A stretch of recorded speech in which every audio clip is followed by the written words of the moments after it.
मुंबईला पाणी पुरवठा करणाऱ्या 7ही धरणांमधील पाणीसाठ्यामध्ये मोठी वाढ झाली आहे।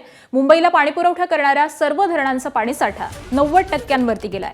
मुंबईला पाणी पुरवठा करणारी काही धरणं ही तर 100% भरलेली आहेत। जवळपास वर्षभर पुरेल एवढा पाण्याचा साठा धरणांमध्ये झालाय। असं असलं तरी मुंबईकरांवरील 10% पाणी कपात कायम आहे।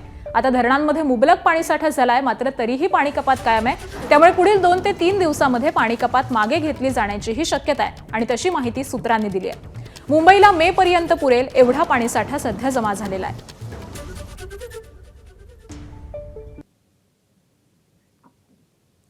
तर मुंबईतल्या धरणांमध्ये 90% पाणीसाठा सध्या आहे। भातसा धरण 88% भरलाय, तानसा 99%, त्याचबरोबर मोडक सागर 100% भरलेला आहे। मध्य वैतरणा 92% पाणीसाठा आहे।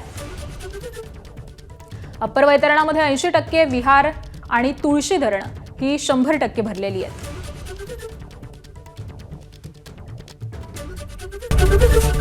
एबीपी माझा, उघडा डोळे बघा नीट।